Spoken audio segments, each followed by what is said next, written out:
Voilà, bonsoir à chacun. Alors, c'est ma joie de pouvoir poursuivre l'étude que j'ai commencée hier soir sur le livre de Daniel. Hier soir, j'avais un PowerPoint parce que c'était assez technique, avec des schémas, des structures, etc.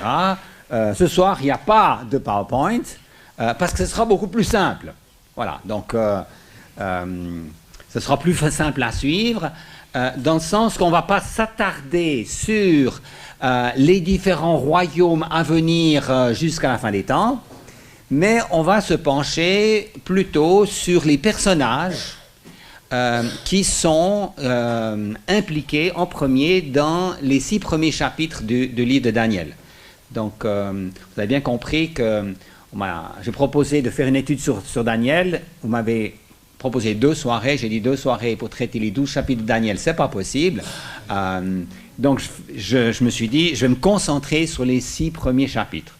Maintenant, peut-être que je reviendrai une fois en vacances à Juan-les-Pins, et puis que ce serait possible de faire les 6 derniers chapitres. Enfin voilà. Donc ce soir, c'est les 6 premiers chapitres, et puis ces chapitres se passent à Babylone. Babylone. Maintenant, Babylone est connue aussi, l'autre nom de Babylone, c'est Babel. Babylone, c'est la même ville. Alors, dans les textes de l'Ancien Testament, textes hébreux, c'est le même mot.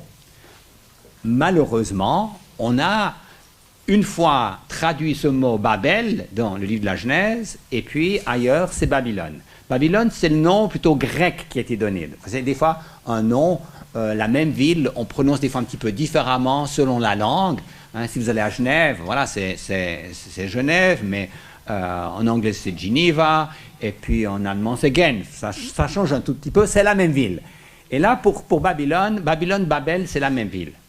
Alors c'est important de le savoir parce que Babel, a une histoire très ancienne. Et cette histoire, elle commence juste après le déluge, quand Dieu donne aux hommes l'ordre d'aller peupler le monde entier.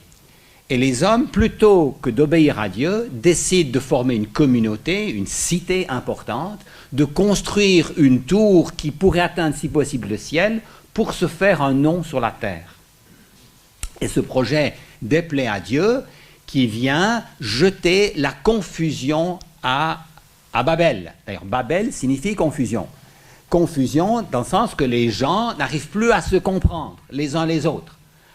Les uns parlent peut-être l'hébreu, les autres parlent le chinois ou le japonais, enfin je ne sais pas quelle langue existait à ce moment-là, mais c'est le début des diverses langues qu'on a sur la terre, Babel. Alors, cet élément est important à garder en mémoire quand on étudie le livre de Daniel. Parce que dans le livre de Daniel, Dieu fait quelque chose de neuf. Pour la première fois, il va directement s'adresser aux païens. Alors, il y a quelques exceptions, mais c'est vraiment des exceptions. On a, par exemple, dans la Genèse, le livre de la Genèse, on a le pharaon qui a un rêve. Mais ce rêve concerne sa vie personnelle. Tandis que dans le livre de Daniel, ce sont des rêves que Dieu donne au roi babylonien, Nebuchadnezzar à 2 reprises, Belshazzar aussi, ensuite il va se révéler aussi à Darius. Ce sont des rêves qui vont être, ou des révélations qui vont être connues partout dans tout l'empire babylonien et dans l'empire perse. Donc Dieu se révèle aux païens et à quelque part, avec le livre de Daniel qui se trouve comme un tournant de l'histoire d'Israël, puisqu'Israël va être déporté à Babylone, va perdre son indépendance qu'il ne va plus jamais retrouver.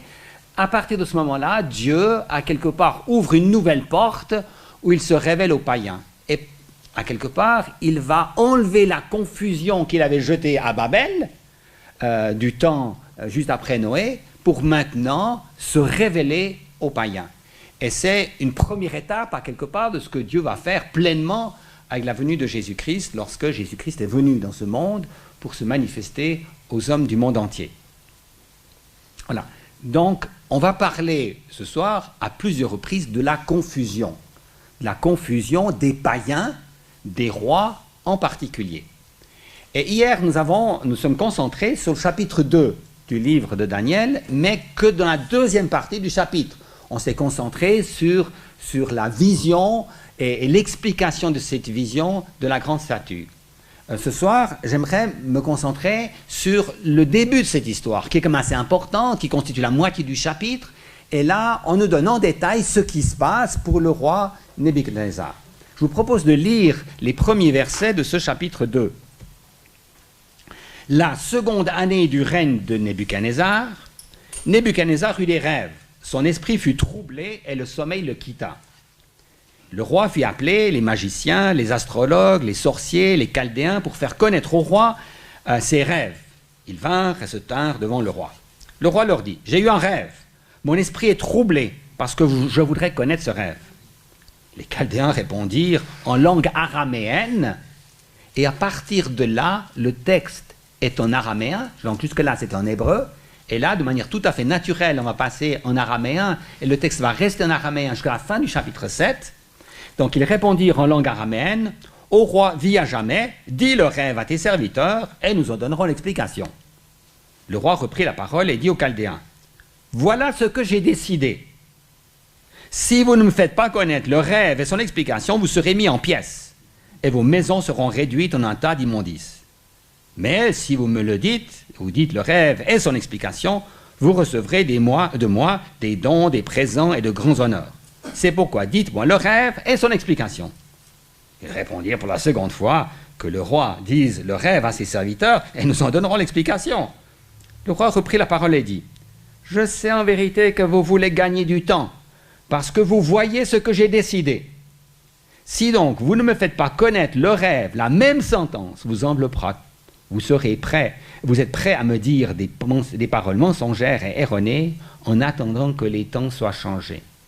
C'est pourquoi dites-moi le rêve, et je saurai que vous êtes capable de m'en donner l'explication. » Les Chaldéens répondirent au roi, « Il n'est personne sur la terre qui puisse dire ce que demande le roi. C'est pourquoi aucun roi grand et puissant n'exigeait une pareille chose, d'aucun magicien, astrologue ou chaldéen. Ce que le roi demande est difficile, il n'y a personne d'autre qui puisse le dire au roi, sinon les dieux, dont la demeure n'est pas parmi les êtres charnels. » Là-dessus, le roi se mit en colère et s'irrita violemment. Il ordonna de faire périr tous les sages de Babylone. La sentence fut publiée, les sages allaient être mis à mort, et l'on chercha Daniel et ses compagnons pour les faire mettre à mort. Alors Daniel s'adressa d'une manière prudente et sensée à Arioc, chef des gardes du roi, qui était sorti pour mettre à mort les sages de Babylone. Il reprit la parole et dit à Arioc, « Commandant du roi, pourquoi la sentence du roi est-elle si sévère ?» Arioc exposa la chose à Daniel.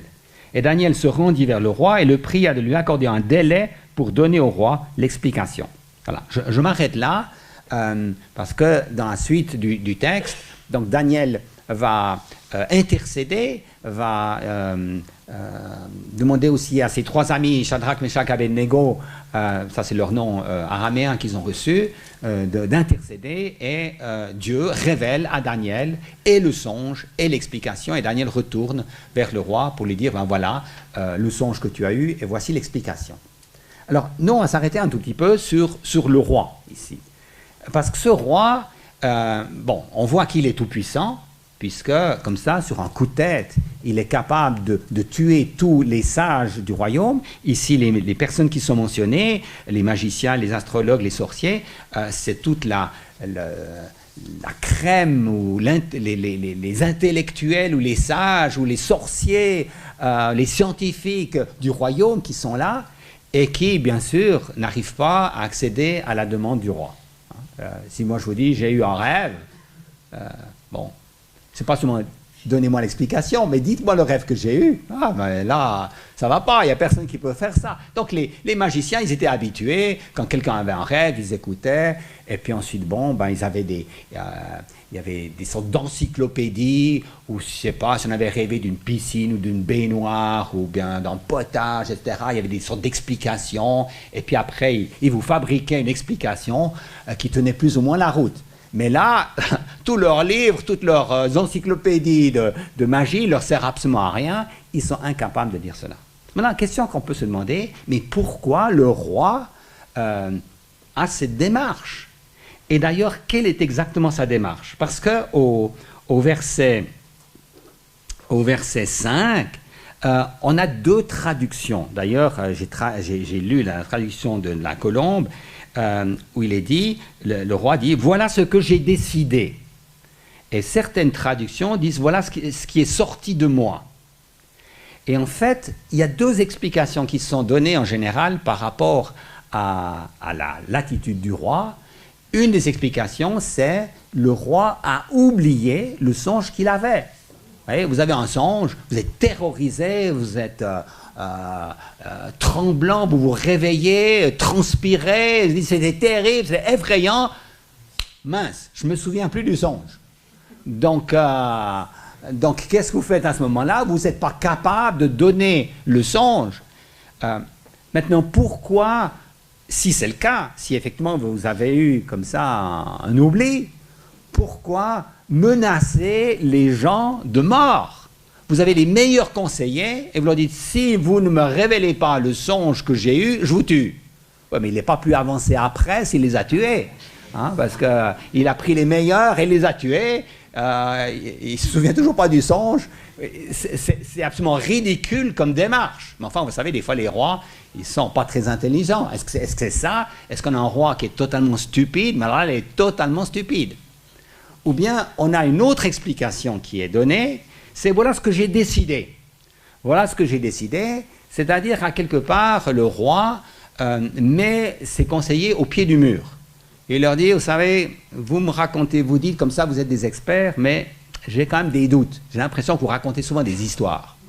Et j'aimerais à quelque part voir si vous êtes compétent dans le domaine des songes. Donc je vais vous faire un test.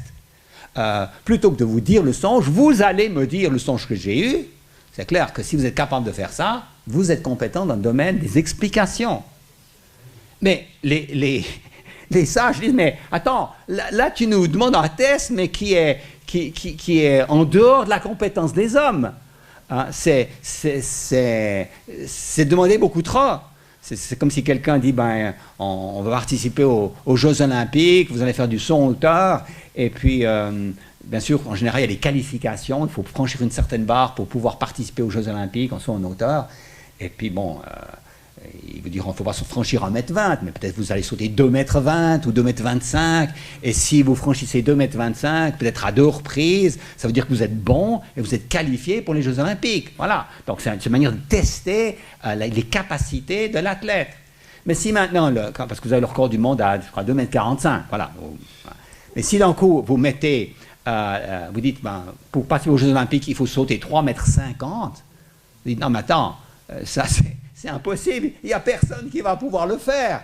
C'est beaucoup trop demandé. Et donc, ce que le roi demande ici est beaucoup trop grand pour des hommes, pour montrer qu'ils sont capables dans le domaine des songes. Donc, à nouveau, on peut se dire, mais le roi, à quelque part, il est stupide parce qu'il veut tester des magiciens pour voir s'ils sont compétents, mais après, il va tous les tuer. Et puis, il n'aura plus personne. Il ne sera pas plus avancé. Il n'y aura personne pour l'aider. La raison pour laquelle on a ces deux explications, ces deux traductions, c'est parce que dans l'original, ici dans l'araméen, il est dit « voilà ce qui est sorti de moi ». Alors, littéralement, c'est « voilà ce qui est sorti de moi ». Donc, comment traduire « voilà ce qui est sorti de moi ». Donc, certains disent « voilà ce que j'ai oublié, c'est sorti de moi, je l'ai oublié ». Ou bien « c'est sorti de moi, voilà ce que j'ai décidé ». Donc, ça explique pourquoi on a deux traductions différentes. Mais les deux traductions, ici, enfin les deux interprétations, à quelque part, elles laissent Nebuchadnezzar comme quelqu'un qui est fou, voilà, crazy, on dirait en anglais, voilà, c'est pas comme ça qu'il va vraiment trouver l'explication de son songe. Alors, moi je vais vous proposer une troisième explication, pour comprendre la démarche de Nebuchadnezzar. Et pour cela, il faut se mettre dans les sandales de Nebuchadnezzar. On va se mettre dans les sandales de Nebuchadnezzar. Donc le songe, on l'a vu hier, c'est cette immense statue que le roi a eue. Et puis à un moment donné, il y a une pierre qui est venue frapper les pieds de cette statue. Et la statue s'est écroulée, et cette pierre a pris la place de la statue, mais encore en beaucoup plus grand. Maintenant, si vous mettez à la place de Nebuchadnezzar, qui se dit quand même, je suis quelqu'un d'important. Je viens sa deuxième année du roi Nebuchadnezzar. il vient de conquérir toute la région de la Mésopotamie, de la Palestine, de l'Égypte. Tout lui a réussi, aucun ennemi n'a pu lui résister, il se sent tout puissant, et quand il voit cette grande statue, il se dit, cette grande statue, c'est moi. Alors c'est clair qu'après, dans l'explication, on apprend que non, Nebuchadnezzar, ce n'est pas toute la statue, ce n'est que la tête d'or. Mais lui peut légitimement penser que cette statue le représente et que quelqu'un le frappe au pied, par derrière, une sorte de coup de poignard dans le dos, et va prendre sa place. Donc Nebuchadnezzar se dit, j'ai compris. Les divinités me disent qu'il y a un attentat, un coup d'État qui se prépare contre moi. Donc, qu'est-ce qu'il fait à ce moment-là? Il dit, je vais en fait chercher à voir quels sont les comploteurs. Dans le rêve, on ne me dit pas quels sont les comploteurs, je sais qu'il y a un complot, mais il faut que je découvre les comploteurs. Donc ils disent, j'ai eu un rêve, ça m'a effrayé. Et Nebuchadnezzar se dit, dans l'assemblée, tous les comploteurs vont dire, aïe, aïe, aïe, aïe, aïe, ça y est, il a vent de ce qu'on est en train de faire. Et c'est pour ça qu'il dit, vous allez me donner l'explication, et puis, si vous me donnez l'explication, vous allez être récompensé. Mais sinon, vous allez être tué, n'est-ce pas? S'il y a quelqu'un qui vend la mèche, qui va trahir, je vais le récompenser. Mais si personne ne dénonce les autres, vous allez tous être tués. Nebuchadnezzar se dit, c'est génial, je suis sûr que quelqu'un va parler avec ça. Et on se rend compte que ça, c'est l'idée de Nebuchadnezzar. Mais il n'y a pas de complot contre lui. Donc les conseillers ne comprennent pas du tout ce que Nebuchadnezzar est en train de dire. Et il y a une incompréhension totale entre Nebuchadnezzar et ses conseillers. On est dans le domaine de la confusion. Hein? Vous vous souvenez, Babel, la confusion, les gens ne se comprennent pas. Bien, ici, ils parlent la même langue. C'est même ironique parce qu'à un moment donné, il dit, ils parlèrent en araméen, comme pour se mettre au niveau du roi, on va prendre la même langue, mais ils ne se comprennent pas parce que le roi imagine quelque chose et les conseillers pensent tout à fait autre chose. Ici, on a quand même quelque chose qui est assez caractéristique du monde, d'une manière générale, où il y a la confusion. Même si les gens parlent la même langue, il y a des confusions parce que les uns se disent « Ah, celui-là, oui, il m'a regardé de travers. Ah, oui, oui, oui. » Alors, ou bien, vous voyez, des fois, vous êtes prédicateur, puis il y en a qui est en train de somnoler un tout petit peu, dites « Ah, ben, ce que je dis n'est pas intéressant. » Peut-être pas. Peut-être que, simplement, il est fatigué. Hein, ça peut arriver. Je veux dire, donc, on peut parfois mal interpréter le regard, la parole de quelqu'un, et puis, tout à coup, lui en vouloir. Mais tout à fait à tort. Et il y a souvent une incompréhension totale, c'est vrai aussi parfois dans l'Église, hein, où il peut y avoir une incompréhension totale les uns par rapport aux autres. En tout cas, ici, on est dans une incompréhension, une non-communication entre Nebuchadnezzar et ses conseillers. Et quand Nebuchadnezzar apprend finalement, quand Daniel lui donne l'explication, tu as eu cette vision immense, cette statue composée par différents métaux, etc. Toi, tu es la tête d'or, etc. Alors d'abord, Nebuchadnezzar réalise que Daniel, en fait, Daniel lui dit quelque chose de beaucoup plus étonnant, quelque chose qu'il n'attendait pas du tout. C'est-à-dire que quelqu'un lui donne le rêve lui-même, et donc il dit, mais si quelqu'un me donne ce rêve, l'explication est correcte. Et surtout, il apprend qu'il n'est que la tête d'or. Et puis qu'après lui, il y aura un autre royaume, et un autre royaume, et un autre royaume. Puis après, c'est Dieu qui viendra et qui jugera tous les royaumes. Ah bon, relax, je peux me détendre. Il n'y a rien qui va m'arriver, il n'y a pas de coup d'État. C'est bon, bon, plus tard, il y aura un jugement dernier, mais ça c'est pour plus tard. Et en fait, souvent, les hommes politiques, les grands de ce monde, ils sont préoccupés par leur poste, par une réélection. Bon, que la France aille mieux dans 25 ans, ça, c'est pas important. Tant que les gens vont encore me lire une deuxième fois, c'est ça ce qui est important. C'est vrai pour la France, c'est vrai pour les États-Unis, c'est vrai pour tous les pays du monde, finalement. où souvent les dirigeants sont plus préoccupés par eux-mêmes que par le bien de leur pays. Et Nebuchadnezzar se détend quand il comprend qu'il n'y a pas de complot contre lui, et donc il va récompenser généreusement Daniel et l'écouter.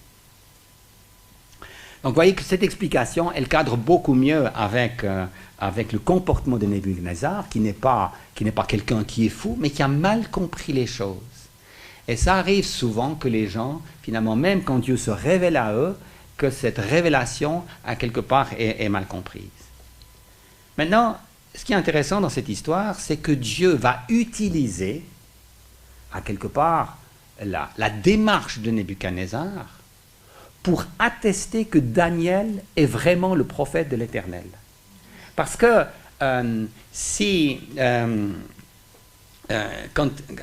la fin de l'histoire, quand Daniel est capable de donner au roi le songe qu'il avait, l'explication, tout le monde sait, d'abord, les gens sont soulagés. Ah, il y a quelqu'un qui a été capable de faire ce que personne ne pouvait faire, qu'aucun humain ne pouvait faire. Daniel a été capable de le faire. Ah ben c'est extraordinaire. Ah ben ça c'est vraiment un prophète. Ah ben il faudra l'écouter par la suite. Hein.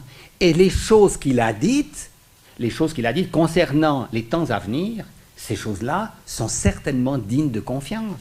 Parce que les choses qu'il a dites, ce sont des choses qu'on ne peut pas vérifier ici dans ce monde. Le fait qu'il y aura un deuxième royaume, un troisième, un quatrième, etc., ça, on le vérifiera à la fin des temps, mais on ne peut pas le vérifier maintenant.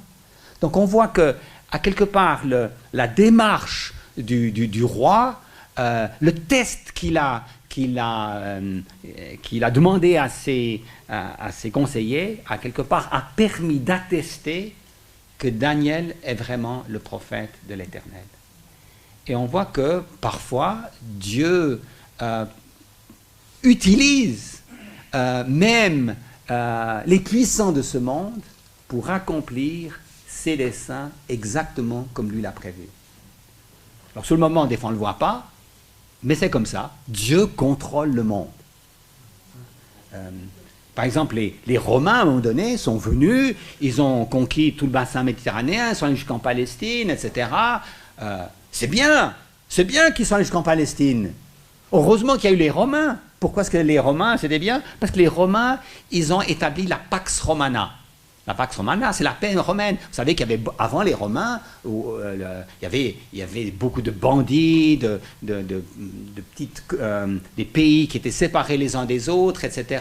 C'est très dangereux de naviguer en Méditerranée, parce qu'il y avait des pirates qui étaient là. Et à un moment donné, le Sénat romain a envoyé Pompée pour mater les pirates en Méditerranée, pour régler une fois pour toutes ces terroristes-là qui nous empêchent de voyager tranquillement. Hein, ça rappelle un petit peu quelque chose d'aujourd'hui. Voilà.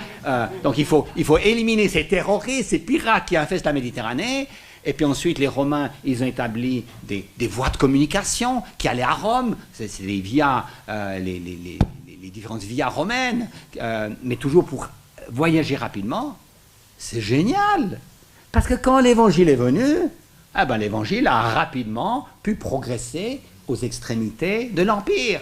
Paul a profité de ce que la Méditerranée était nettoyée des pirates pour naviguer. Bon, il y avait encore quelques tempêtes à gauche, à droite, mais enfin quand même, il y avait moins de danger. Et Dieu, à quelque part, a choisi le moment idéal où le Christ allait venir. Il a préparé ce moment en permettant aux Romains d'établir leur domination sur le monde et d'établir des voies de communication. Et ça, c'est un exemple parmi beaucoup d'autres qu'on peut donner, où Dieu utilise finalement l'orgueil, la grandeur des grands de ce monde pour finalement quand même accomplir ses desseins. Et là, l'orgueil du roi, cette crainte du roi, sa non-compréhension du roi, elle a permis à quelque part d'attester que Daniel est vraiment le prophète de l'Éternel.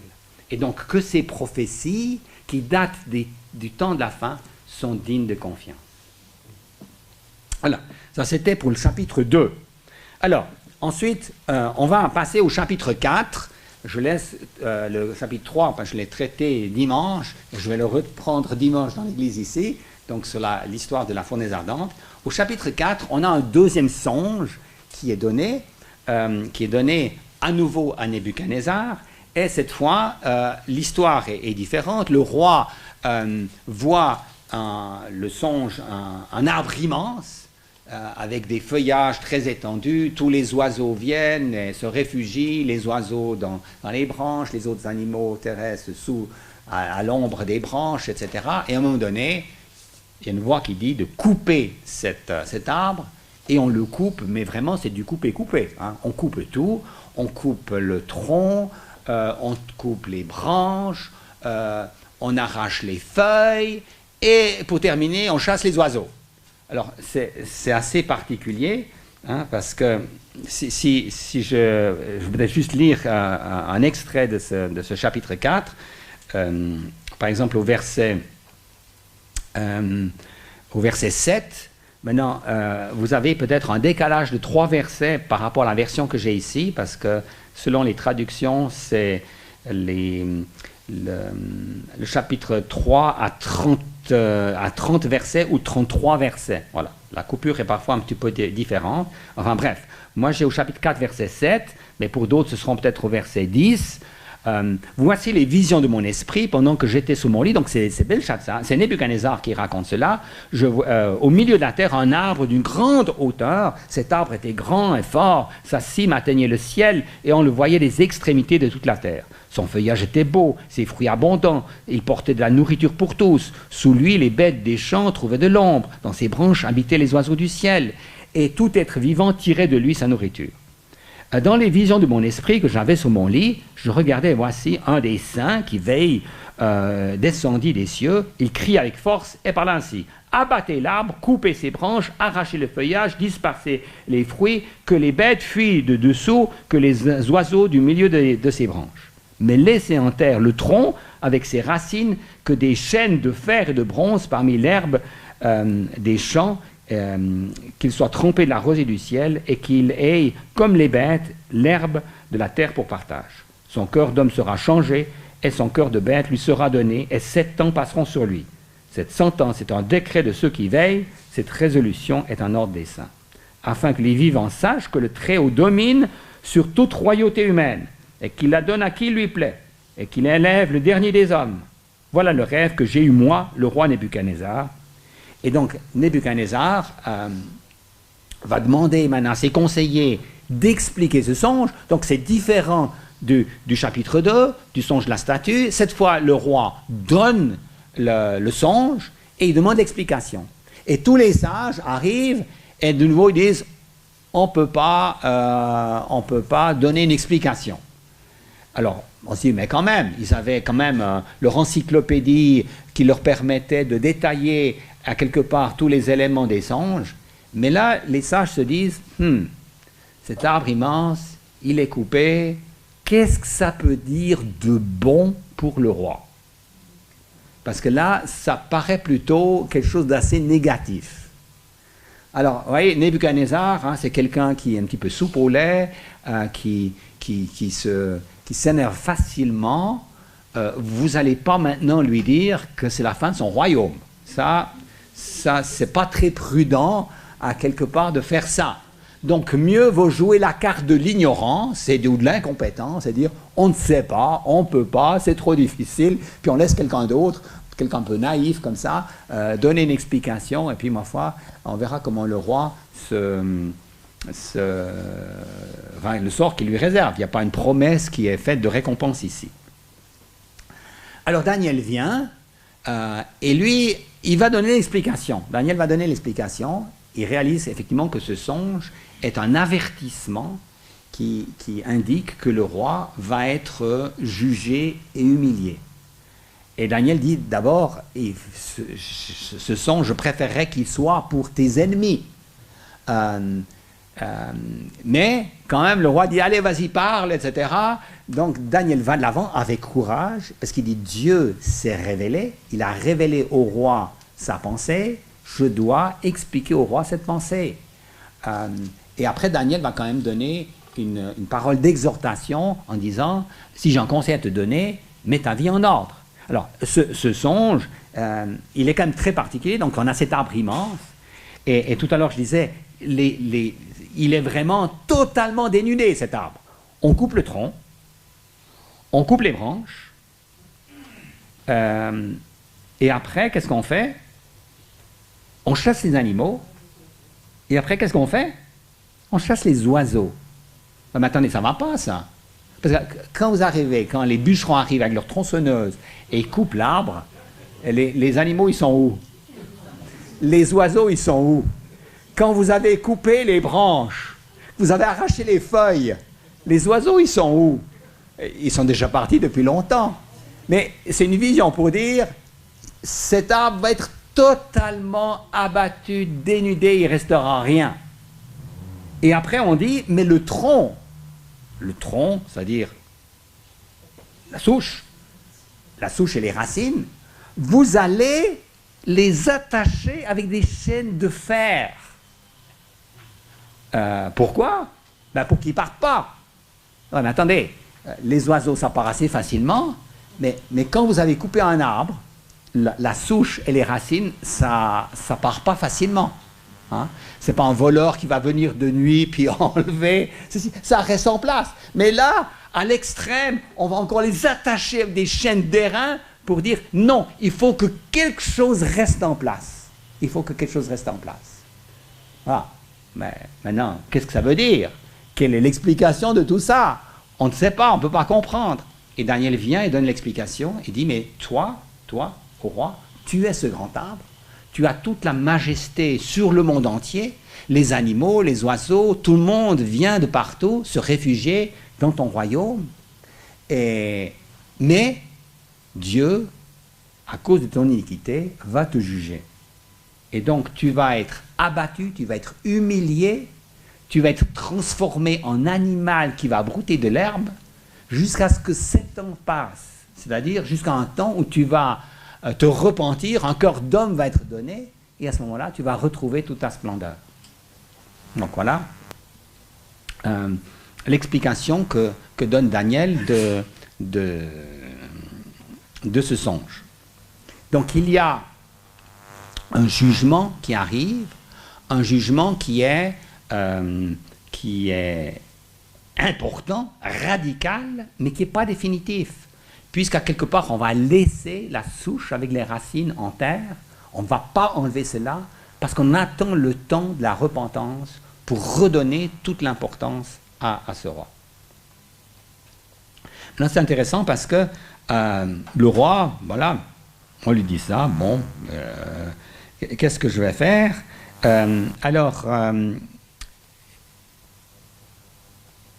Après que Daniel a terminé son explication au verset 24, au verset 25, tout cela s'accomplit sur le roi Nebuchadnezzar au bout de 12 mois, comme il se promenait dans le palais royal à Babylone. Le roi prit la parole et dit, « Ah, n'est-ce pas ici Babylone, la grande que j'ai bâtie comme résidence royale par la puissance de ma force et pour l'honneur de ma gloire. » La parole était encore dans la bouche du roi qu'une voix descendit du ciel. « C'est à toi que l'on parle, roi Nebuchadnezzar. Ta royauté s'est retirée de toi. On te chassera du milieu des hommes. Tu auras ta demeure avec les bêtes des champs et on te donnera comme au bœuf de l'herbe à manger. Et 7 ans passeront sur toi jusqu'à ce que tu reconnaisses que le Très-Haut domine sur toute royauté humaine et qu'il la donne à qui il lui plaît. » Et à l'instant même, la parole s'accomplit sur Nebuchadnezzar. Il fut chassé du milieu des hommes. Il mangea de l'herbe comme des bœufs. Son corps fut trempé de la rosée du ciel jusqu'à ce que ses cheveux poussent comme les plumes des aigles et ses ongles comme ceux des oiseaux. Après le temps marqué, moi, Nebuchadnezzar, je levai les yeux vers le ciel, et la raison me revint. J'ai béni le Très-Haut, j'ai loué et glorifié celui qui vit éternellement, celui dont la domination est une domination éternelle et dont le règne subsiste de génération en génération. Donc, 12 mois après cette vision, le roi est dans son palais. Alors, hier, je vous ai montré quelques diapositives sur Babylone. Bon, ça, c'était un artiste ou des artistes qui avaient essayé de dessiner la gloire de Babylone, mais c'est une ville absolument majestueuse, absolument majestueuse. Par exemple, les murailles de la ville de Babylone avaient une hauteur de 30 mètres, les archéologues disent 30 mètres, Hérodote, l'historien grec, disent qu'elles avaient 90 mètres. Voilà. Ces murailles, il y avait même une triple muraille, donc si la première tombait, il y avait une deuxième, il y avait une troisième. Au sommet de la muraille, ces murailles étaient tellement larges qu'on était capable, avec un char qui était tiré par les chevaux sur la muraille, on pouvait faire demi-tour au sommet des murailles. Vous voyez la largeur de ces murailles. Donc une ville absolument splendide. Et la crème de la crème à Babylone, c'était ce qu'on appelle les jardins suspendus. Alors, on disait que c'est une des 7 merveilles du monde. Alors, une des 7 merveilles du monde antique, c'était les jardins suspendus. Alors, c'est quoi ces jardins suspendus à Babylone? Alors, c'était un immense jardin au centre de la ville, juste à côté du palais du roi. Et il y avait des différentes arches, comme ça. Et sur les arches, il y avait des terrasses. Sur les terrasses, il y avait des plantes, il y avait des arbres, il y avait encore d'autres arches plus grandes, etc. Et à quelque part, quand on était en bas dans le jardin et qu'on regardait en haut, on avait l'impression de voir un paysage alpin, à quelque part. Et il paraît que Nebuchadnezzar avait construit ces jardins suspendus pour sa femme qui venait des hauts plateaux perses. Alors, la Babylonie, la Babylone, c'est la Mésopotamie, c'est plat, pensez à la Hollande, voilà, pays plat, c'est plat, plat, plat. Par exemple, vous imaginez une Suissesse qui épouse un Hollandais, bien sûr, quand elle est en Hollande, c'est plat, plat, plat. Elle a la nostalgie quand même de ces paysages alpins.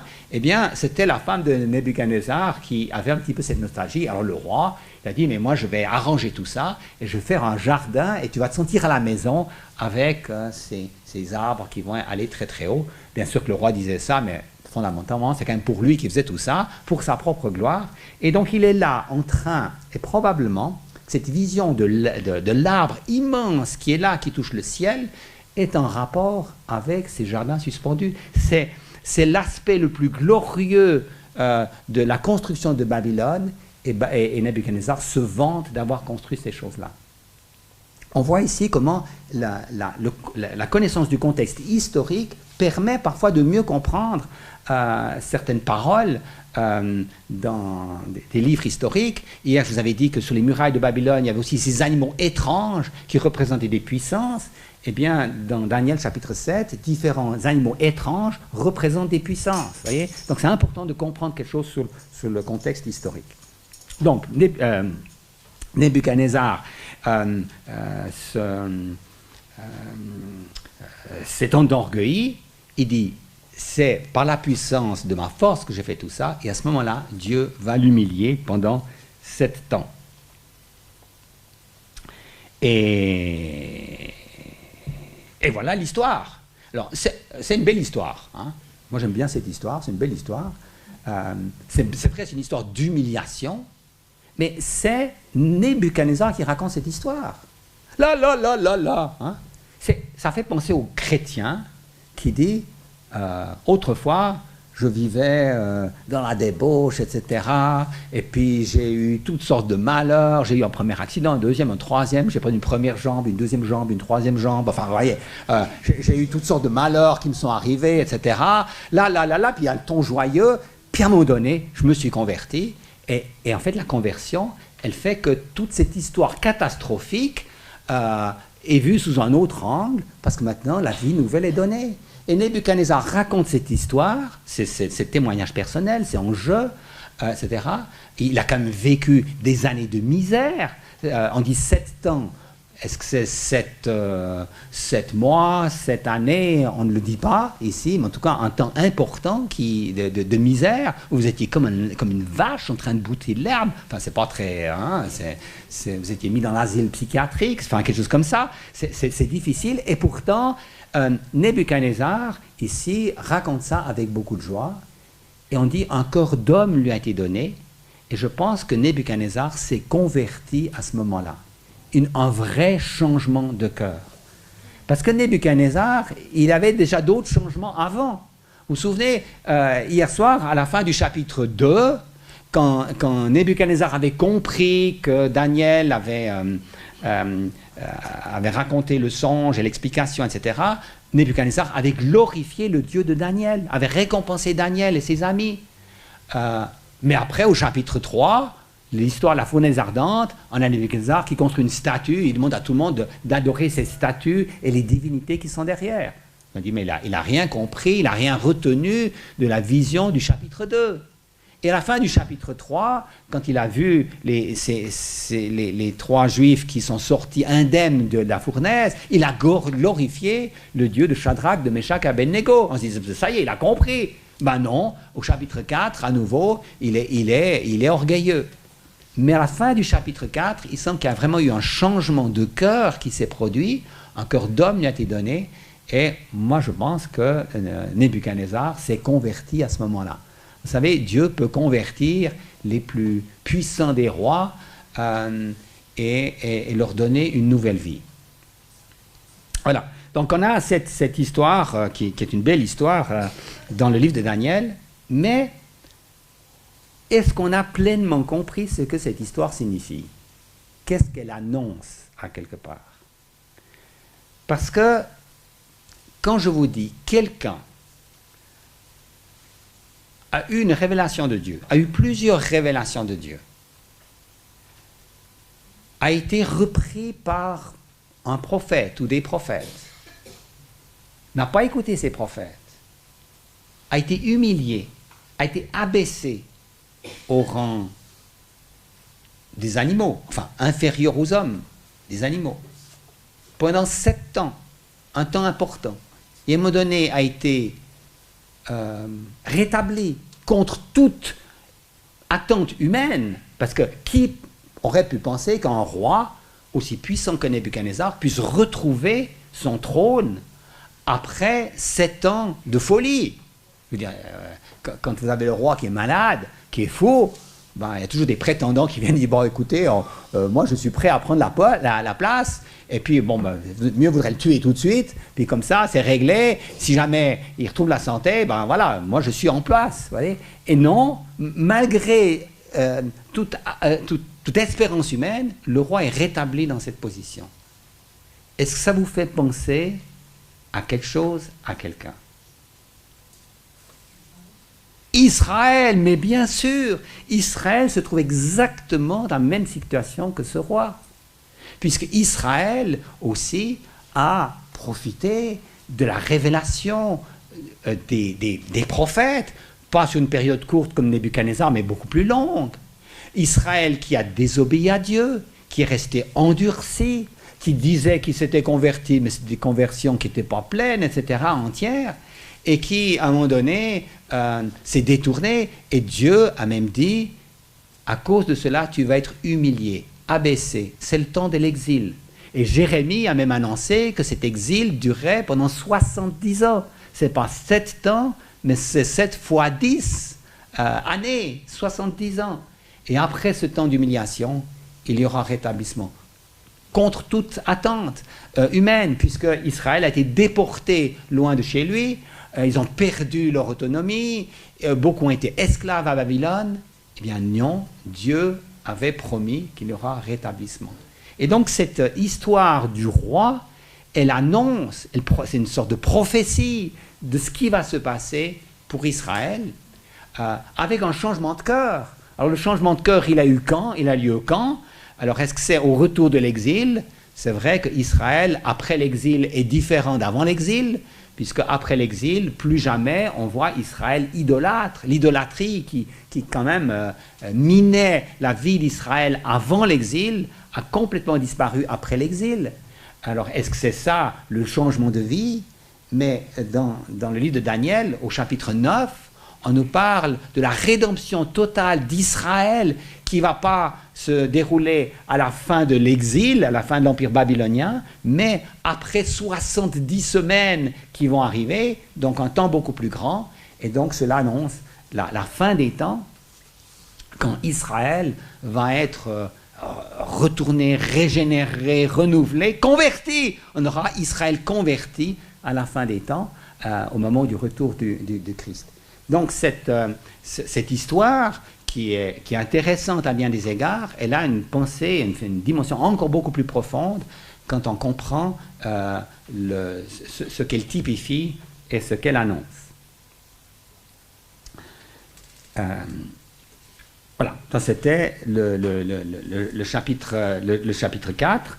Donc, quand on parle de confusion, voilà, confusion aussi du roi, mais qui finalement, la confusion lui est enlevée quand un cœur d'homme lui est donné et qu'il reconnaît le Seigneur. Alors, on va passer au chapitre 5, et puis après, on aura l'occasion de poser des questions par rapport à ce que j'ai dit. au chapitre 5, c'est le dernier épisode de l'Empire babylonien. Cette fois, c'est le dernier roi de Babylone, Belshazzar, qui... et on se situe, c'est la dernière soirée, dernière soirée du royaume babylonien. Je lis le début du texte. Le roi Belshazzar donna un grand festin à ses grands au nombre de 1000, et il but du vin en présence de ces 1000.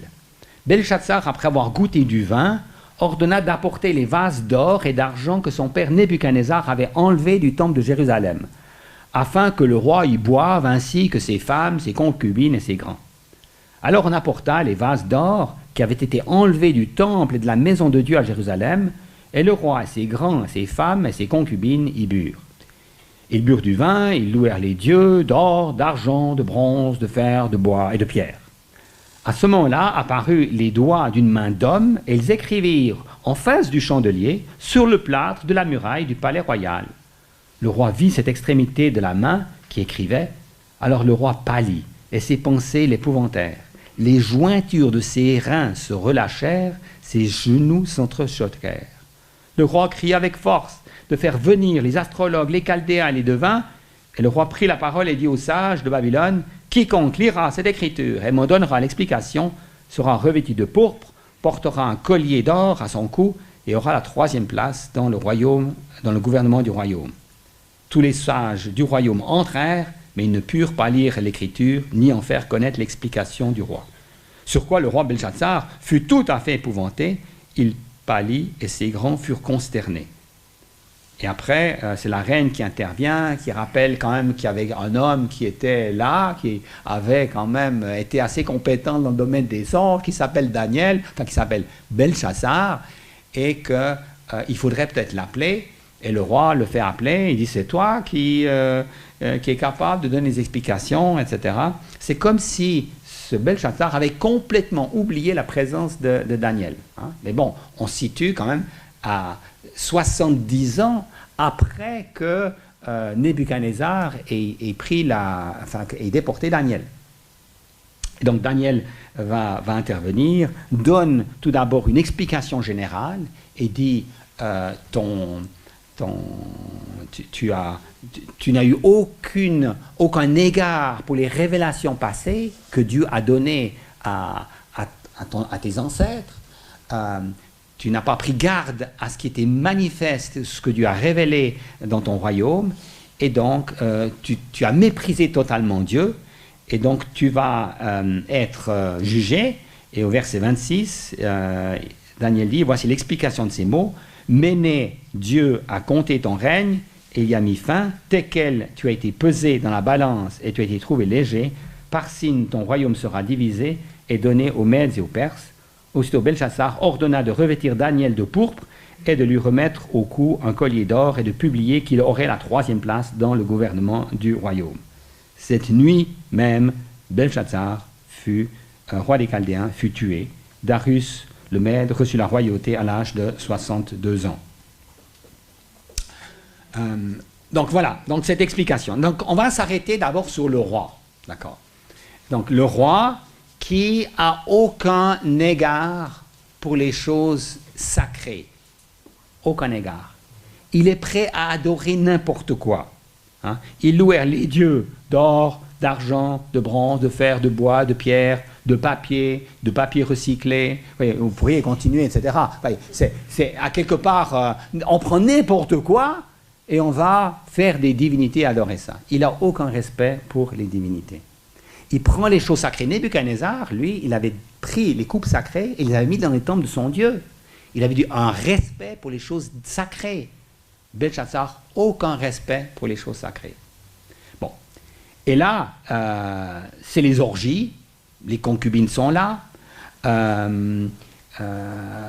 boisson, l'ivresse est là. Et donc, au moment où il voit ce message quand même particulier, parce que vous avez les doigts d'une main qui écrivent sur les murailles. On nous dit exactement le contexte précis. Ils écrivirent en face du chandelier sur le plâtre, donc une partie blanche, en face du chandelier, bien visible. Hein, il y a les spots qui sont en train d'éclairer l'endroit pour que tout le monde puisse lire et comprendre. Il y a quand même 1000 convives qui sont là. Ce n'est pas maintenant une révélation privée que Nebuchadnezzar reçoit. C'est un message pour le roi, mais qui est tout de suite diffusé à tout le monde. Et quand il voit ça, on nous dit, le roi est très craintif. Hein, le roi pâlit, ses pensées l'épouvantaient, les jointures de ses reins se relâchèrent. Alors, c'est un peu difficile les traductions varient un tout petit peu ici, mais vous voyez, quand vous avez très très peur, les jointures des reins qui se relâchent, bon bah, il a fait pipi dans ses pantalons, quoi. Je veux dire, vous voyez, la panse est déjà bien pleine, beaucoup bu de vin, il est un petit peu ivre, c'est un peu difficile de se rendre aux toilettes, etc., rapidement, etc., vous avez très peur, etc. Mais c'est comique comme tout, il faut rigoler quand on voit cette description, c'est une humiliation de Belshazzar dans sa manière, ses genoux qui s'entrechoquent, etc., qui titubent, etc., il a extrêmement peur. Et donc, qu'est-ce qu'il fait dans ce cadre-là? Qu'est-ce qu'il fait? Qu'est-ce que vous auriez fait? D'abord, c'est étonnant qu'il n'arrive pas à lire. C'est étonnant que personne n'arrive à lire. On va revenir sur cet aspect-là. Ils n'arrivent pas à lire. Et tout de suite, il dit, si quelqu'un arrive à déchiffrer le message, à lire le message, eh bien, je vais sortir le porte-monnaie, hein, je vais le revêtir de pourpre, lui donner un collier d'or. Il aura la 3e place du royaume. Donc, ce sont des honneurs matériel et aussi de position. Il dit la 3e place du royaume, c'est intéressant, parce que en fait, Belshazzar, c'est les historiens grecs qui nous disent cela, le dernier roi de Babylone est souvent appelé Nabonide. Mais Nabonide avait placé son fils sur le trône en même temps que lui. Il y avait une co-régence. Donc il y avait 2 rois, il y avait Nabonide et Belshazzar. Nabonide était souvent à l'extérieur en train de se battre contre les Perses qui avaient déjà envahi une partie de la Mésopotamie et qui allaient prendre Babylone. Belshazzar, lui, il reste à Babylone, donc on dit que c'est le roi de Babylone. Et donc Belshazzar dit, bon, mon père est le premier, moi je suis le numéro 2, donc je peux offrir le numéro 3 à quelqu'un. Je ne peux pas offrir le numéro 2, c'est moi le numéro 2. Donc j'offre le numéro 3 à celui qui arrive à déchiffrer ça. Donc il est prêt à quelque part offrir une somme immense à quelqu'un qui arrive à déchiffrer ça. Et moi je me dis, ça c'est quand même une démarche stupide. C'est une démarche stupide parce que quand vous d'un coup vous dites, écoutez, j'ai un message, moi je vous offre 10 millions d'euros à celui qui arrive à le trouver. Bon, je suis sûr qu'il y en a plusieurs qui vont lever la main et dire, j'ai une explication. N'importe quoi, mais enfin peut-être qu'il va gober ce que je vais lui dire et puis je vais gagner les 10 millions. Donc quand il y a une forte somme d'argent, à quelque part, ça ne va pas nécessairement rendre les gens plus compétents. Maintenant, on est quand même dans un monde très matériel ici, matérialiste. Et quand on est dans un monde matérialiste, on pense qu'avec l'argent, on peut tout acquérir. Vous savez, les gens qui sont riches, ils disent, je peux tout avoir. Je peux payer les gens. Vous êtes honnête? C'est combien votre prix? 1 million, c'est pas assez? 10 millions, c'est pas assez? 100 millions? Combien? À quel moment est-ce que vous acceptez de compromettre vos valeurs et vos idéaux? Donc certains qui ont de l'argent pensent qu'on peut tout acheter. Et il faut bien se dire qu'on est ici dans le dernier roi de Babylone, on a Belshazzar, mais bien sûr que ce texte, il n'annonce pas seulement cette situation-là, il y a aussi une prophétie, on voit plus loin que cela. On voit la fin des temps. On voit la fin des temps quand la grande Babylone, dans l'Apocalypse, va tomber en 1 heure. La ville de Babylone va tomber ici en 1 nuit. Bon, on se dit, mais comment est-ce qu'elle est tombée en 1 nuit puisqu'elle semblait imprenable avec sa triple muraille de 30 mètres ou de 90 mètres d'eau. Comment est-ce qu'elle est tombée en 1 nuit? Et là, on a à nouveau Hérodote qui nous dit comment les Perses ont pris la ville de Babylone. En fait, ce qu'ils ont fait, c'est qu'à un moment donné, puisque l'Euphrate traversait la ville, coupait la ville en 2 parties, ils ont détourné l'eau de l'Euphrate dans une vallée annexe, ce qui a fait baisser le niveau de l'eau de l'Euphrate, et les armées perses ont marché le long de la rive, pénétré à l'intérieur de la ville et franchi les murailles qui bordaient l'Euphrate, qui étaient beaucoup moins élevées que les murailles qui entouraient la ville. Et c'est comme ça qu'on a pris la ville de Babylone. Et il est dit que lorsque les Perses étaient à l'intérieur de Babylone, de l'autre côté de Babylone, on ne savait même pas que les Perses avaient déjà pénétré. Et cette nuit-là, donc c'est quand même une situation de danger, les troupes perses sont là. Belchassar, qu'est-ce qu'il fait? Allez, on fait la fête, hein? 1000 convives. C'est qu'il est totalement insouciant. Ce qui montre qu'il est stupide sur le plan religieux, il est stupide sur le plan politique, totalement insouciant, etc. Et puis, c'est ainsi que la ville de Babylone est tombée en une nuit, Belchassar est tombé en une nuit. Mais on nous dit qu'à la fin des temps, Babylone, la grande Babylone, va tomber en une heure. Donc on a ici un jugement définitif qui est porté sur ce roi parce qu'il n'a aucun respect pour les choses de Dieu. Et le fait qu'il n'a aucun respect pour les choses de Dieu, eh bien, c'est une des caractéristiques de l'Antichrist qui n'aura aucun respect pour les choses de Dieu. Ce sera les immoralités, ce sera le matérialisme qui régneront. Et donc, dans ce sens-là, Belchassar typifie ce qui va arriver. Maintenant, reste quand même la question, pourquoi est-ce qu'ils ne sont pas arrivés à lire, hein? Parce qu'enfin, voilà, moi, si je vous mets peser, compter, diviser, ben quand même, voilà, vous n'êtes quand même pas stupide, vous arrivez à lire. Comment se fait-il que les gens n'ont pas été capables de lire le message de Dieu? Alors, il y a plusieurs explications qui ont été proposées. Certains ont dit, mais c'était un message codé. Vous voyez, des fois, peut-être quand vous étiez gamin, vous jouez avec un camarade, puis vous lui envoyez un petit message secret, puis on disait, attention, alors le A, il faudra remplacer par le B, hein, et puis le B par le C, etc. Voilà, et puis après, tu peux recomposer le message que je t'ai envoyé. Bon, ça c'est assez élémentaire. Ou bien vous avez des choses plus compliquées qui pourraient être faites. Et plusieurs commentateurs ont pensé que, à quelque part, il y avait un message codé. Et c'est parce que le message était codé que les gens n'étaient pas capables de le déchiffrer. Dans le commentaire que j'écris sur le livre de Daniel, sur la couverture, vous avez une peinture de Rembrandt.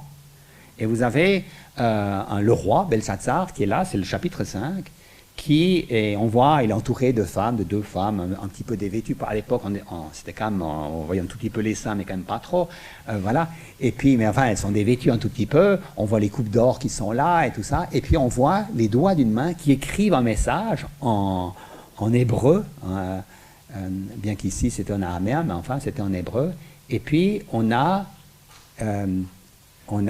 Méné, Tekel, Parsin. On peut le lire. Il y a quatre lignes. Méné, Tekel, Parsin. Mais vous savez sans doute que l'hébreu, contrairement au français, ne s'écrit pas de gauche à droite, mais de droite à gauche. Mais là, sur la peinture de Rembrandt, le texte, il est écrit de haut en bas. C'est-à-dire, on commence à droite et on dit Méné, Tekel, Parsin. Donc voilà. Donc c'était pas évident parce que les gens lisaient horizontalement, de droite à gauche et non pas verticalement. Parce que quand Rembrandt a fait cette peinture, des rabbins à son époque avaient suggéré comme explication que c'était comme ça que voilà, il y avait une sorte de rébus, une difficulté, une énigme pour lire le texte. Donc beaucoup pensent que ce texte était caché, codé. Moi je pense que c'est totalement faux. Je pense qu'il n'y avait rien de caché du tout. Parce que Dieu se révèle aux hommes. Il n'est pas en train de jouer à cache-cache. Il vient se révéler. C'est le temps de la révélation de Dieu aux païens. Tant que le message, il était clair.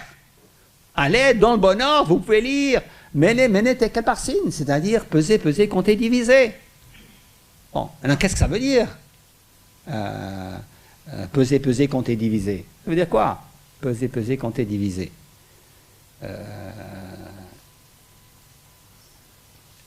D'autant plus, certains disent, Méné peut faire penser à mine.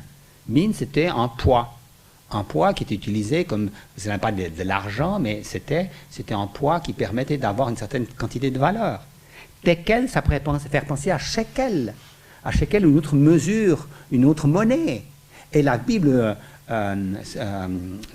du Sommer, sauf erreur, elle traduit différemment, je ne sais pas maintenant en tête exactement, mais elle traduit en parlant des monnaies qui sont données ici. Non, c'est peser, compter, diviser.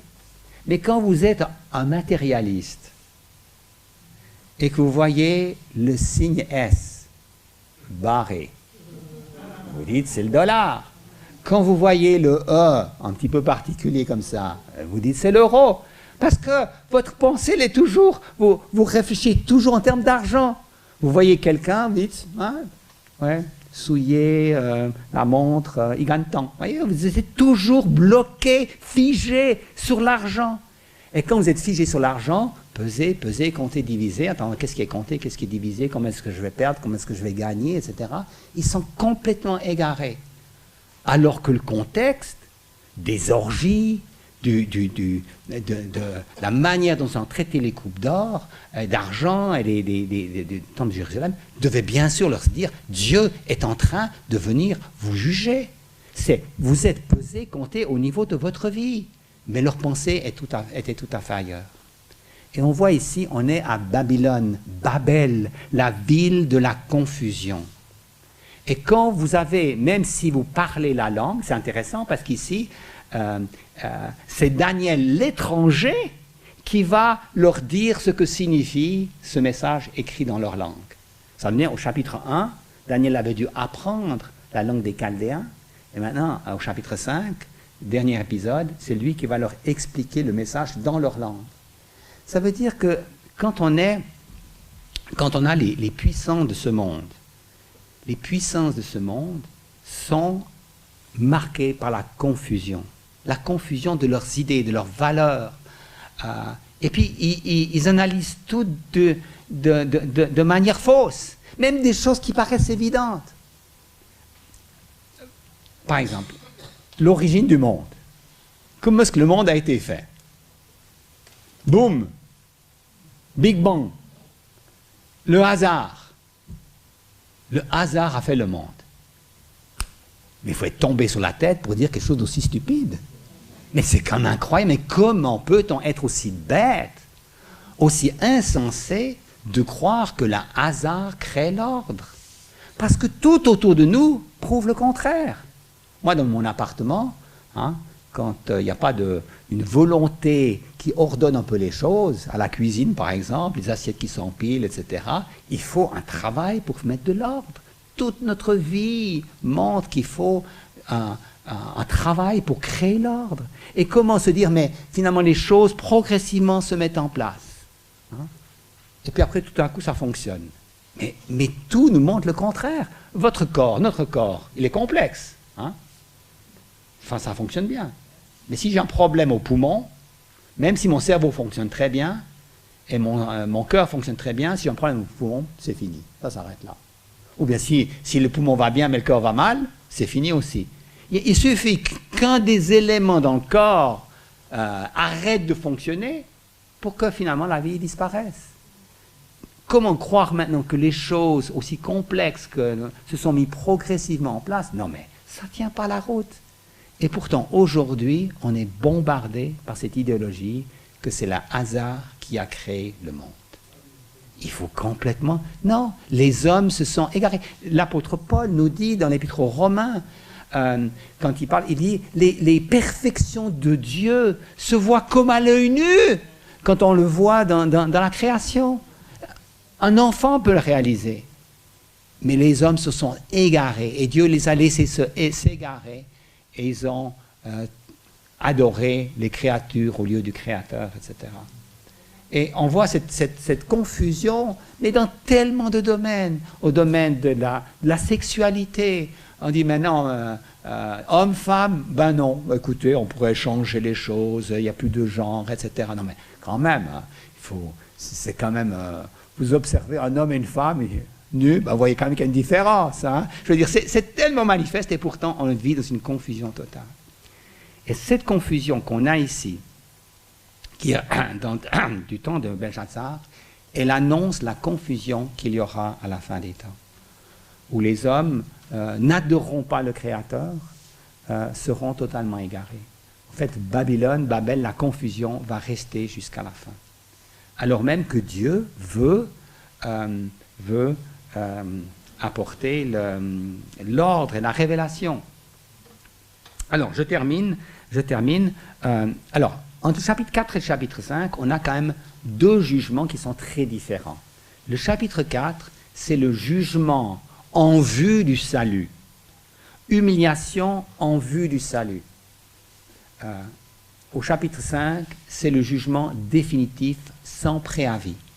En fait, il y avait assez d'informations, d'éléments qui ont été donnés dans le passé, les hommes sont inexcusables, et maintenant le jugement va arriver, il est immédiat, il est total. Et Belshazzar, c'est intéressant parce qu'il s'appelle Beltshazzar. Et à Daniel, on avait donné le nom de Lui s'appelle Belshazzar, et à Daniel, on avait donné le nom de Beltshazzar. Il y avait une lettre de plus. Le nom araméen qu'on avait donné à Daniel avait 7 lettres, celui du roi en a 6. Et le roi a été nommé Belshazzar. Moi, je me dis, peut-être en souvenir de ce que Daniel avait fait. Mais lui n'a aucun souvenir de ce que Daniel avait fait dans le passé. Totalement ignoré ce qui a été fait. Et aujourd'hui, dans notre société chrétienne, on a quand même une érosion des valeurs chrétiennes, la connaissance de l'Évangile, etc. Et vous arrivez dans les gens dans la rue, Jésus-Christ, vous connaissez? Jésus qui? Et on se dit, mais où sommes-nous? Est-ce qu'il y a dans un pays, oui, un pays qui a été christianisé, mais il y a une érosion de toute la révélation que Dieu a donnée. Voilà. Donc ces 5-6 premiers chapitres de Daniel sont passionnants, sont à quelque part faciles à comprendre, mais en même temps, ils véhiculent des messages plus profonds qu'on pourrait le croire et qui, à quelque part, annoncent déjà typologiquement ce qui arrive à la fin des temps. Voilà, je m'arrête là. Donc c'est le moment pour des questions, si vous voulez poser des questions.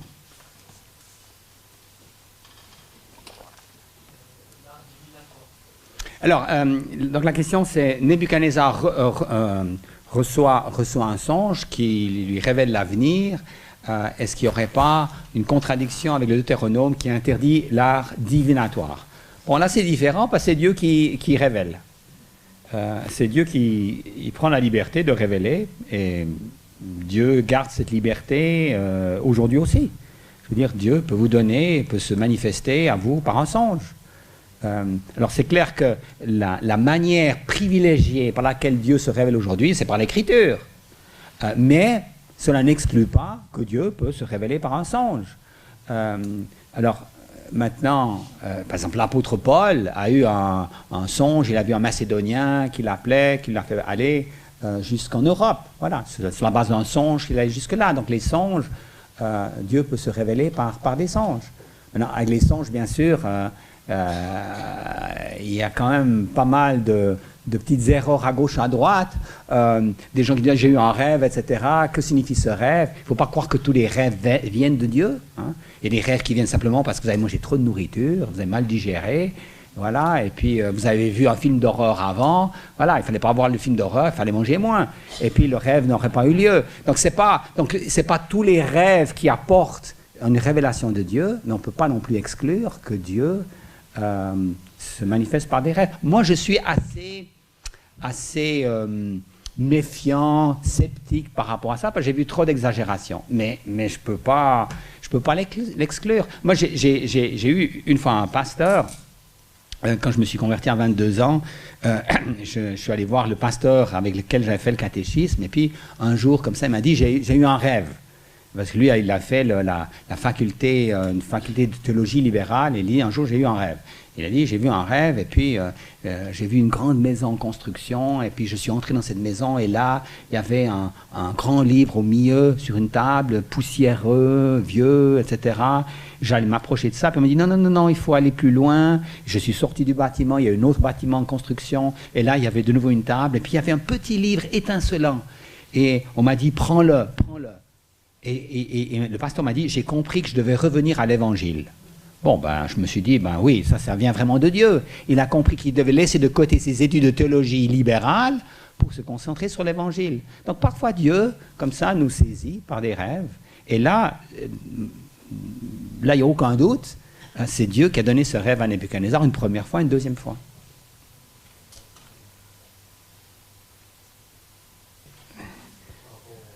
Alors, donc la question c'est, la lettre qui est supplémentaire dans Daniel, c'est le tau, c'est le T. Est-ce que cette lettre a un sens particulier? Bonne chance, allez-y. Pourquoi pas? Pourquoi pas? Moi, je n'exclus pas qu'il y ait un sens. Donc, on peut essayer de chercher, de creuser. Ce qui est intéressant, c'est que Daniel au chapitre 1 et ses amis, ils ont des noms hébreux et à chacun, on leur donne un nom chaldéen. Hein? C'est comme vous avez quelqu'un qui vient de Madagascar qui s'appelle Riabo. Voilà, et puis on leur dit, écoute, on va t'appeler Michel. Voilà, c'est plus simple. Voilà, parce qu'on a besoin de quelque chose avec lequel on peut... voilà. Donc là, ils ont aussi changé le nom. Maintenant, les noms que Daniel avait et ses amis sont quand même des noms, c'est des noms intéressants parce c'est des noms qui sont très riches. Moi, j'aime bien le nom de Daniel, vous devinez pourquoi. Mais Daniel, il se termine par El de Elohim. Il y a le nom de Dieu qui est présent. Il y a Michael, El, à nouveau, on a le nom d'Elohim. On a Azaria. Azaria, on a le nom de Yah, c'est le nom de Yahvé. Et puis le quatrième, c'était Anania, à nouveau, on a Yah, le nom de Yahvé. Donc, les quatre jeunes avaient le nom de Dieu qui faisait partie de leur nom.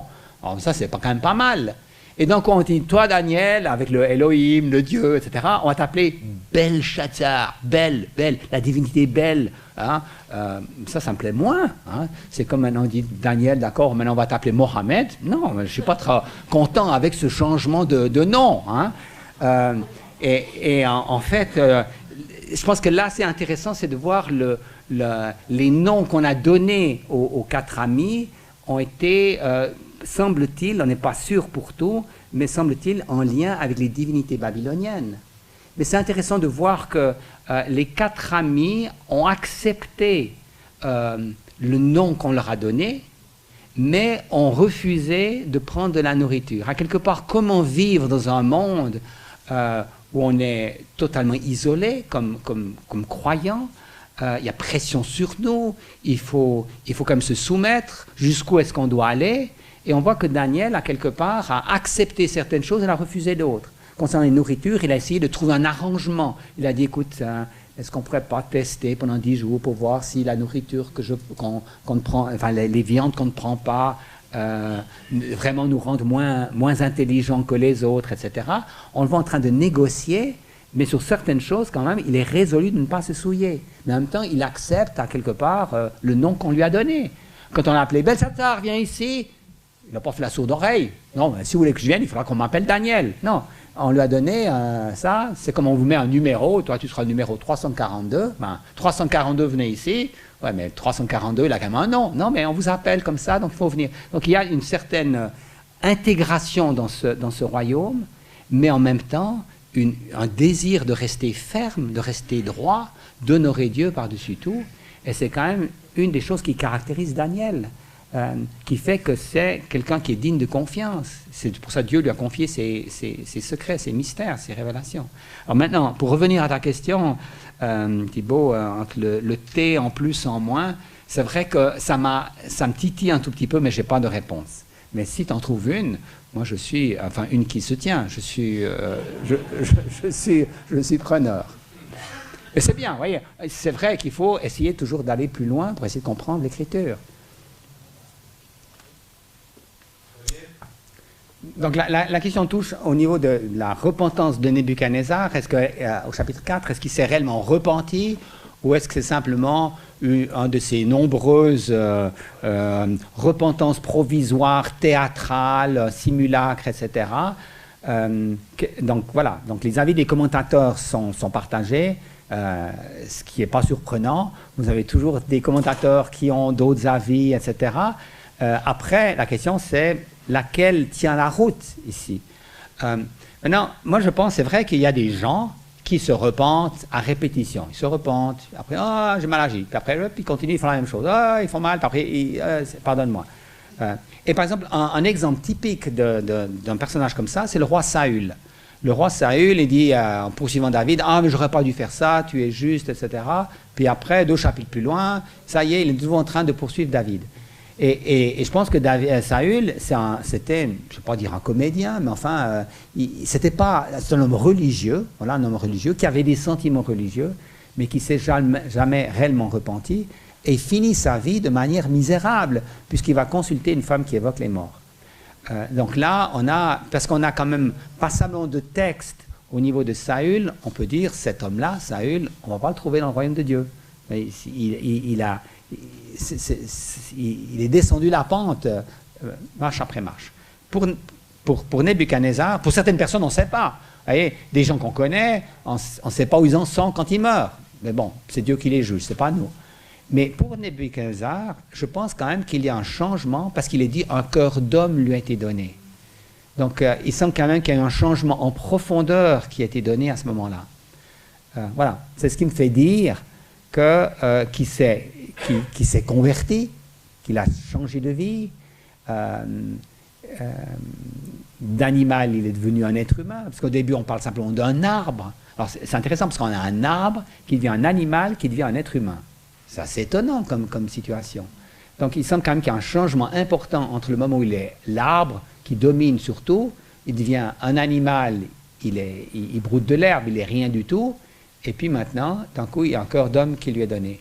Donc, je pense qu'il y a un changement important qui est là, et je pense que ce chapitre 4, je veux dire, vous voyez, Daniel avait tellement de choses à dire par rapport à sa vie. Ses 70 ans dans les plus hautes sphères de l'empire babylonien, il a vécu des choses extraordinaires. Il va rapporter que 6 chapitres, 6 histoires sur sa vie.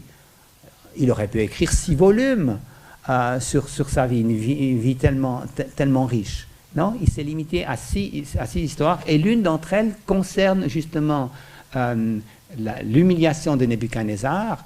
Et donc on peut se dire, mais qu'est-ce qu'il y a derrière cette histoire? Il y a plus que cela, surtout que le dernier roi, voilà, j'ai dit Belshazzar, je pense qu'il annonce le jugement final qui va venir, et Belshazzar incarne l'humanité perverse, etc. Nebuchadnezzar, je pense qu'il typifie Israël, le fait qu'il y a les 7 ans, les 70 ans, il y a quand même beaucoup d'éléments qui sont là, qui font que, je pense que la conclusion me semble assez solide. Maintenant, si vous croyez autrement, ben, que Dieu vous bénisse et qu'il vous éclaire, quoi. Je veux dire, c'est pas une question de doctrine, c'est ce que je veux dire. Voilà, on peut avoir des avis différents là-dessus. Alors, c'est la fin du chapitre 4 parce que, écoutez, je ne sais pas exactement comment il a fini. Si c'est mort de vieillesse, assassiné, je ne sais pas. Bon, il était quand même 40 ans au pouvoir. Il faut dire que pour Nebuchadnezzar, on a plus d'informations sur les premières années de son règne. Bon, c'est aussi là où il a conquis tous les territoires environnants, il a fortifié la ville de Babylone, il a construit, rénové et tout ça. Donc on a plus d'informations sur les premières années de Nebuchadnezzar et beaucoup moins sur les dernières années. Donc, à ma connaissance, on ne sait pas comment il est mort. Oui, après, ben, ça a suivi la lignée, c'est son fils qui a repris, disons, mais il n'y a pas eu un changement de dynastie à ce moment-là. Voilà, c'est ça. D'accord, donc la remarque c'est, vous pensez que le corps d'homme serait plus en lien avec le fait qu'il devient simplement un homme parmi les autres, alors qu'avant il se prenait pratiquement comme un dieu. Voilà, je vais tenir ferme quand même sur ce que j'ai dit avant, hein, je ne vais pas changer avec ça.